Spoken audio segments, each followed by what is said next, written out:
आज चाहिँ हामी यहाँ कुकुरलाई स्वर्गमा बास होस् भनेर यहाँ कुकुरलाई खाल्टो खन्दैछौँ सरहरू ठ्याक्कै चौकी अगाडि छौँ यतिखेर कुकुर पनि यहीँ आएर मर्नुपर्ने है हाम्रो सरहरू एकदम लागि पर्नु भयो है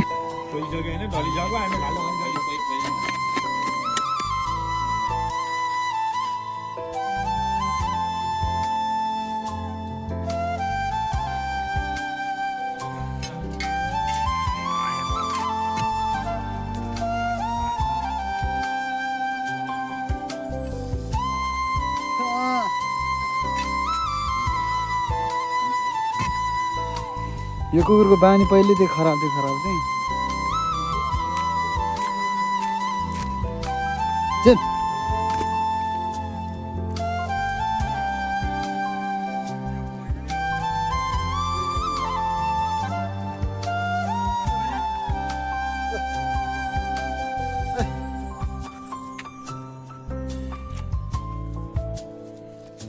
ठिक छ तेरो आय यति नै रहेछ अब के गर्नु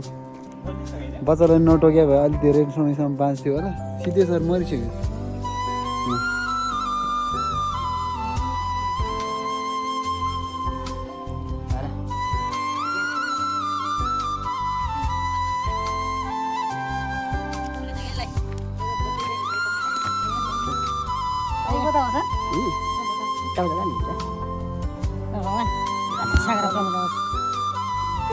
त्यो खुट्टा लुगा बेला खुट्टा त्यो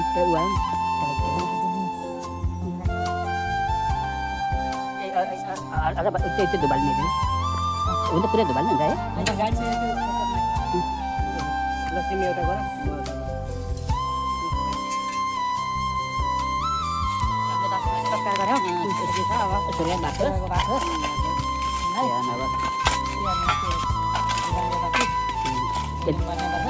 यति लेखाएर होइन चौकी लेखाएको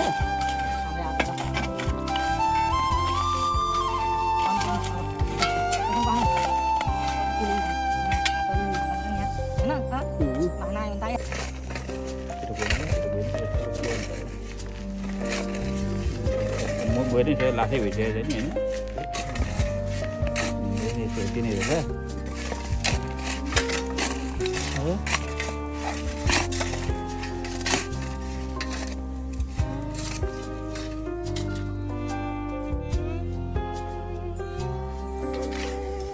लोकेन्द्रजी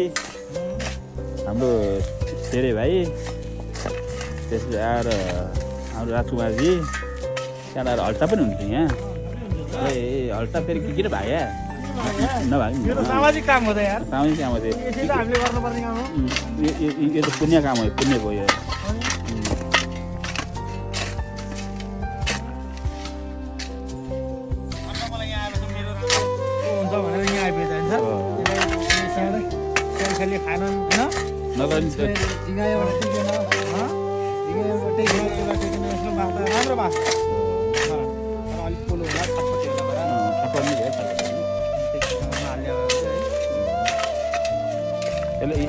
यसले भोलि कमाउनु पर्छ यसलाई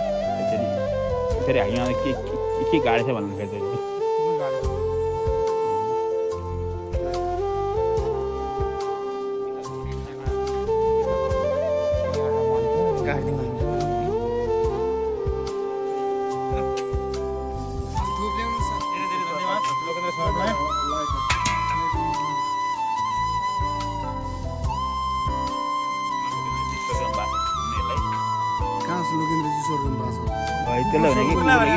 अहिले भन्नु भने कि लोकेन्द्रजी स्वर्गमा बास भन्नु भने कि खानु पनि के भयो होला त्यो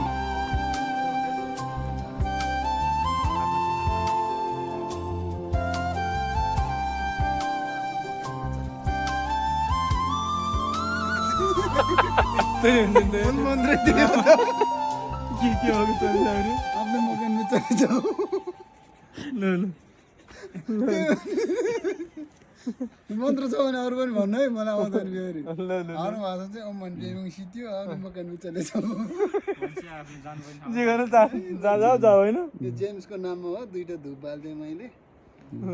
अब कुकुरको जुनी कटेपछि मान्छेको जुनी भन्छ भन्छन् होइन छिटै होइदियो भइदियोस्। धनी मान्छे धनी बाउको छोरा भएर जन्म्यो धनी मान्छे भन्दा पनि अलिक राम्रो विचार भएको सिद्धान्त भएको मान्छेको कोखमा जन्मियोस्। धनी त त्यो एकदम चोर मान्छे पनि धनी हुन्छन् के